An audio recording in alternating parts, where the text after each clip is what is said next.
Avec des parcelles d'une surface moyenne de 2,5 hectares, la culture de petits fruits et de plantes aromatiques et médicinales est parfaitement adaptée à la moyenne montagne.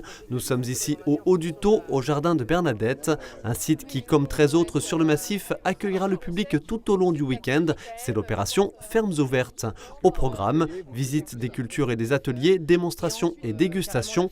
Une première orchestrée par le collectif Bleu Vert Vosges, coordinateur de ces activités somme toute récentes. Il y a une demande qui est toujours assez soutenue dans la production de petits fruits, notamment de bleuets. Pour ce qui est de la production de plantes médicinales et aromatiques, la situation est un peu différente dans le sens où il y a déjà pas mal d'acteurs. C'est un métier dans lequel la valeur ajoutée n'est pas aussi importante que pour du fruit.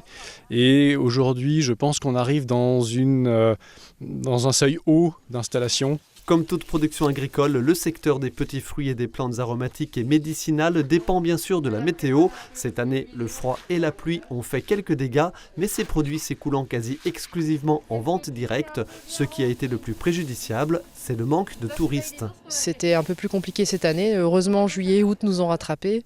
Et puis certains, voilà, en tout cas pour ma part, je fais partie d'un magasin de producteurs sur la Bresse qui vient de se monter.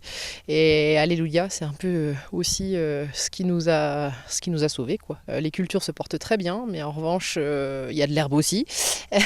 mais c'est vrai qu'en termes de vente, voilà, on pourrait espérer mieux quand on voit le travail qu'on peut fournir. Au jardin de Bernadette, les visiteurs viennent aussi pour les expositions photos, mais le cœur de l'activité demeure les plantes aromatiques et médicinales qui ont leurs adeptes. J'en cultivais aussi à un moment, comme ça, dans mon jardin, quoi.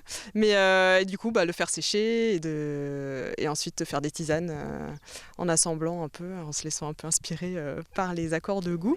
Du côté des producteurs de petits fruits, qui représentent un tiers de la quarantaine d'adhérents du collectif Bleu Vert Vosges, si le marché du bleuet se porte bien et devrait encore progresser, l'heure est à la diversification. Comme la cameurise par exemple. J'ai un collègue qui essaye aussi le raisin de table. Voilà, on essaye de s'adapter à l'évolution du climat. Des productions à découvrir donc ce week-end à l'occasion de la première vaste opération Portes ouvertes dans 14 fermes ou jardins répartis sur l'ensemble du massif.